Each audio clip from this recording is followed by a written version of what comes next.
I would like to talk about a fascinating topic in mathematics, surds and their application, along with the concept of rationalization. Let me start by asking a simple question. Have you ever come across a number that cannot be written as a simple fraction, like the square root of 2 or the square root of 3? These types of numbers are called surds. Surds are numbers that cannot be simplified to remove the square root or cube root completely. In simple terms, a surd is an irrational root of a rational number. For example, the square root of 2 is a surd because it cannot be expressed exactly as a fraction. Its decimal goes on forever without repeating. Why are surds important? Well, they appear naturally in many areas of mathematics, science, and engineering. For instance, when measuring the diagonal of a square or calculating the sides of a triangle in geometry, we often end up with surds. So, knowing how to work with them helps us deal with real-life problems more precisely. Now, let us focus on surds of the second order. These are simply square roots of numbers that cannot be simplified to whole numbers. For example, the square root of 5 or the square root of 7.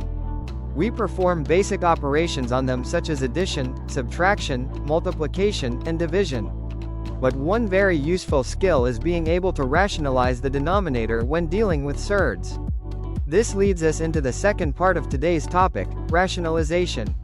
Rationalization is the process of removing surds from the denominator of a fraction.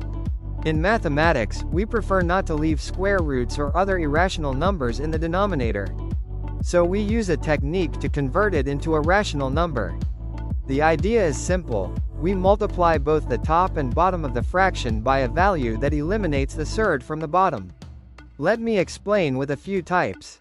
Suppose we have a fraction where the denominator is a surd like square root of x, or expressions like square root of x plus 1, or even a combination like a plus b divided by square root of x. In all these cases, we apply specific strategies to rationalize the expression. By rationalizing, we make our calculations easier, cleaner, and more standard. This is especially important in algebra, where simplifying expressions and solving equations depends on clear and manageable forms. In conclusion, surds may look messy or confusing at first, but they represent real values that are essential in many mathematical and practical situations.